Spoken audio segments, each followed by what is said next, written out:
La sortie des humains tôt hier soir, mesdames, messieurs, est juste la preuve de ce que je disais. Et il n'y a pas plus gros menteur sur le digital comme ce garçon. Et il n'y a pas plus gros menteur sur Internet, sur les réseaux sociaux comme ce garçon. Un monsieur, le compte qui vous a écrit ne m'appartient pas. Moi-même, j'ai essayé de taper ce compte dans la barre de recherche. Je ne retrouve pas ce compte. Vous également, les internautes, ne soyez pas facilement manipulables. Ce compte ne m'appartient pas. J'ai un seul compte que j'utilise, que voici. J'ai une seule page que j'utilise, que voici. Normal, ça va peut-être vous gêner que je dise ça. Normal, je suis un people. Il y a des gens qui créent des faux comptes au people tous les jours.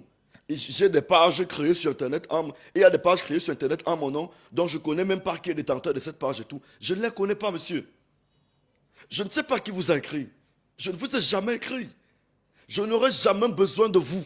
Ça, je vous le dis.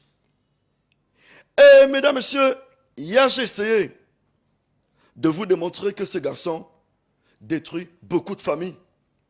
Que ce garçon fait du mal à tellement de personnes. Il a terni l'image de pas mal d'hommes en tenue avec des mensonges. Il a détruit des familles avec des mensonges fabriqués. Il a détruit des foyers avec des mensonges fabriqués. Il a envoyé des gens en prison avec des mensonges fabriqués. Faites attention à ce monsieur.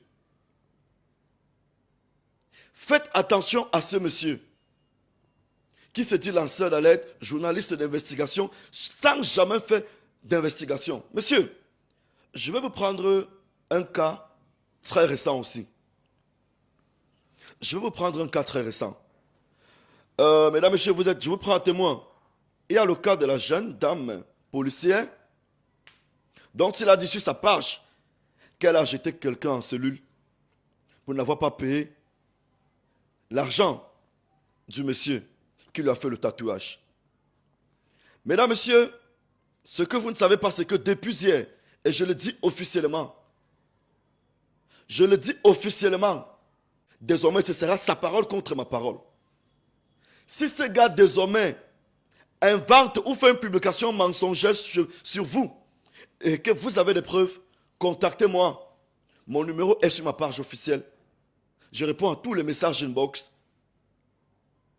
Mesdames, messieurs, revenons sur le cas de la jeune policière, la jeune femme en tenue, qui aujourd'hui n'arrive plus à marcher au quartier parce qu'elle est pointée du doigt, qui aujourd'hui est harcelée, intimidée dans tous les sens, qui a failli perdre son travail si sa hiérarchie n'avait pas mené l'enquête dans l'histoire.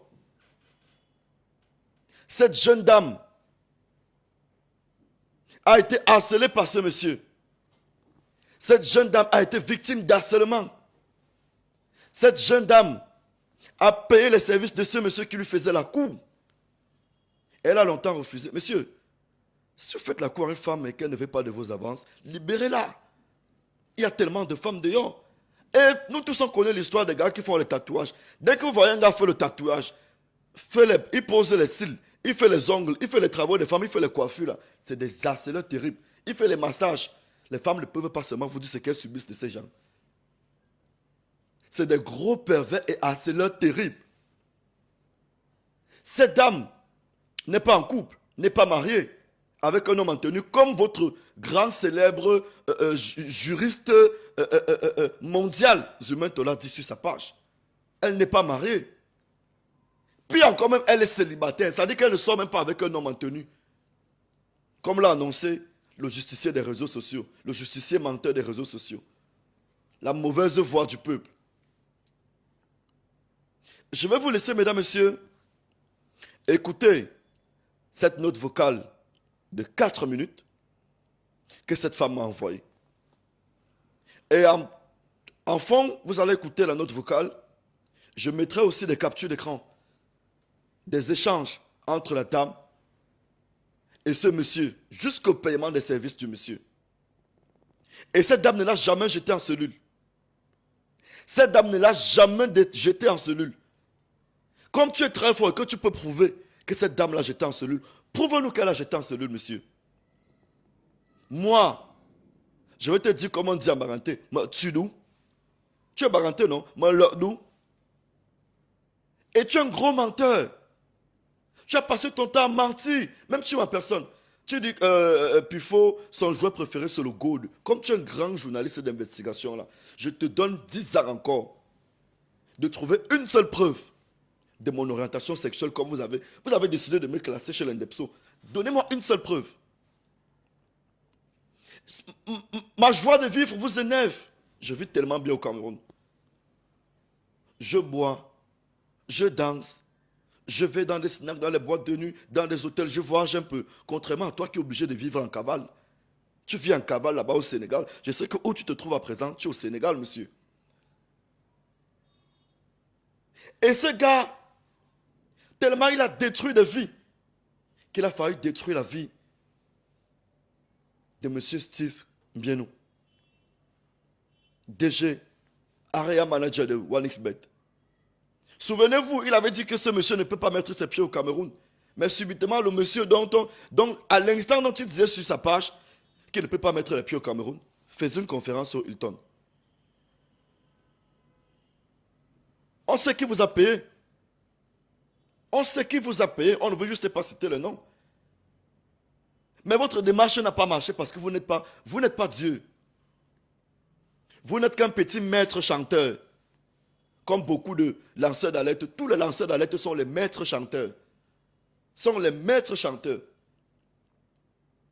Cette dame m'a fait une autre vocale, j'ai eu de la peine à l'écouter. Et le pire, c'est que cette dame s'est rapprochée. Cette dame s'est rapprochée de ce Tintin de Zumanto. J'ai même envie de dire à Maranté, Mbankaki Chukmouan. Tu connais ce que ça signifie, non? Tu connais ce que ça signifie, non? Mbankaki Chukmouan. Tu connais ce que ça signifie. Ce gars, elle a contacté ce gars a refusé de l'écouter.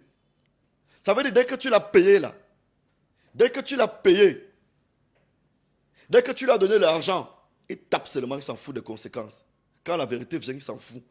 Il a refusé d'écouter la dame. Mesdames, messieurs, je vous laisse écouter la note vocale.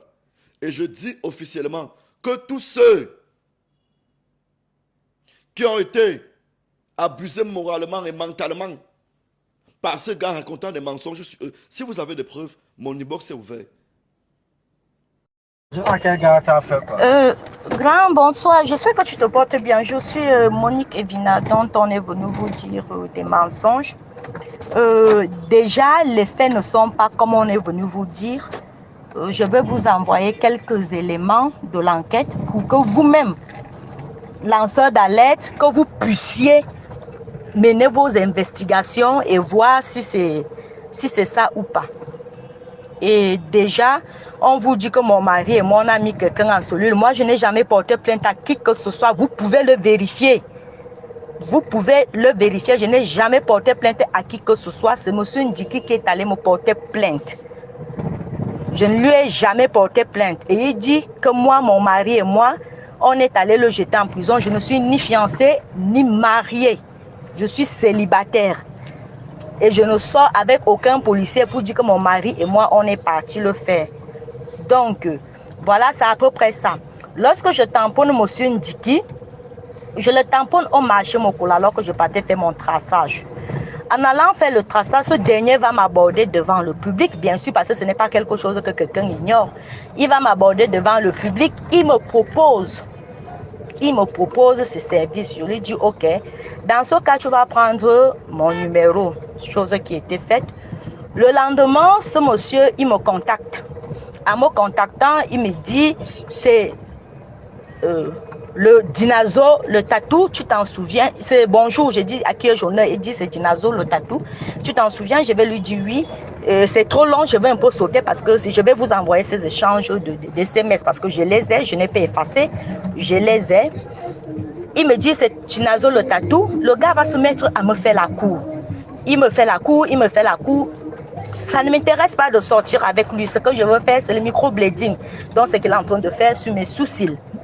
Alors, quand je vais, je lui dis, est-ce que je peux faire un petit dessin sur ma cuisse pour cacher une petite cicatrice? Il me dit oui et il me fait le microblading. Je lui dis, ça coûte combien? Le gars va me dire, ça ce sont les échanges verbaux. Le gars va me dire, ne paye pas. Cela va durer 3 semaines parce que je vais vous envoyer les échanges. Cela va durer 3 semaines. 3 semaines plus tard, ce dernier va me dire il veut déjà son argent. Je lui demande combien font les 2 tatouages. Il va m'écrire 50 000 francs par écrit. Il va m'écrire 50 000 francs. Je lui dis ok. J'ai compris comment est-ce que je compte te payer. Je discute d'abord avec lui, mais je dis, est-ce que c'est une blague? Il me dit, c'est pas une blague. Il va entrer dans les détails pour me dire, le microblading, cela me coûte 30 000 francs. Et la fleur qu'il a dessinée, cela va me coûter 20 000. Chose que je veux lui dire, après le 20 mai, tu vas passer chercher l'argent. Le 21 mai, je vais l'inviter pour prendre de l'argent dans mon bureau. C'est moi qui l'indique où je travaille. Il va se rendre et il va prendre une somme de 30 000 francs. Je lui dis le lendemain, tu viens chercher 20 000 parce que j'ai eu l'imprévu. Mais sauf que le lendemain, quand il revient pour récupérer les 20 000, il me dit, je lui dois déjà 75 000. C'est là où je dis, sinon ça ne marche pas.